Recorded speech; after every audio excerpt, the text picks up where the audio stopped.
If you want to go ahead and align out the contents that you have in Affinity, then you can actually go ahead and use the alignment and distribution tool.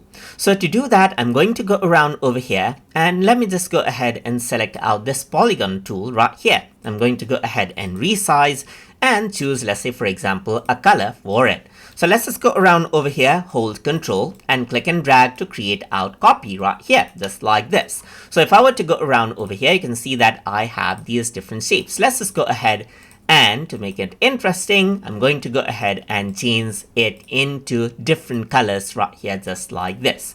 So now you can see that these are not evenly distributed right here. So let's say for example, I want to go ahead and keep it all in one line over here. I can actually go ahead and select out all of the layers by clicking and dragging them.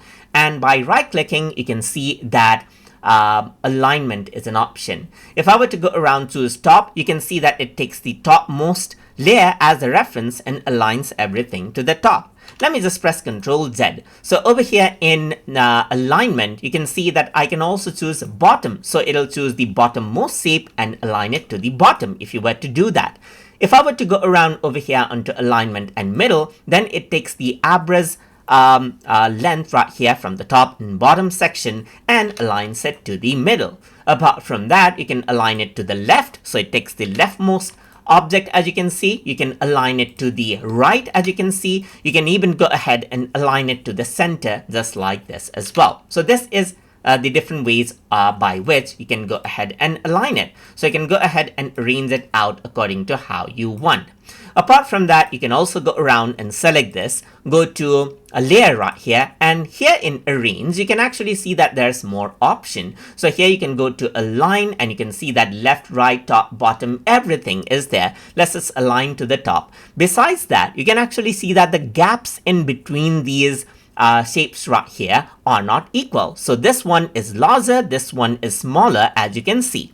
So now you can actually go around over here onto window right here. Let's not window, but layer, and then go to arrange. And then over here, you can see that in align, you can see that distribute horizontally is an option. So you can go around distribute horizontally, and then you can see that it distributes it out right here. Similarly, you can even go ahead and let's say for example, I have these shapes right here vertically right here. I can go ahead right here onto layer, and then I can go to arrange, and then let's say for example space it out vertically, and then you can see that there are spaces out vertically right there, just like that. So that is what you have. As you can see, you got the alignment right here. You can also space it out horizontally as well. Let's say for example, I got these out right here. I can go ahead and select these, and I can go ahead right here, and you can see that I have space right here, space horizontally right here, so that you can see that it spaces out everything in one particular corner right here. And apart from that, I can also go around over here and then go to arrange and then align and then space out vertically as well, so that you can see that vertically the spacing is aligned out. So once you go ahead and then do both right here, let's say for example go to align right here and then space out horizontally as well, everything is actually aligned in a straight corner. So I can go ahead and bring in these as well. Let's say for example, select these out. I can go ahead now and then arrange it out right here. Let's say for example, space out vertically so that there's vertical equal spacing among all of these shapes.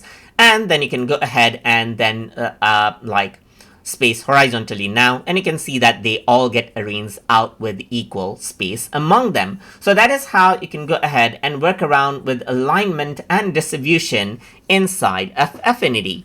So I hope you guys learned something as always. And as always, please like, comment, share, and subscribe.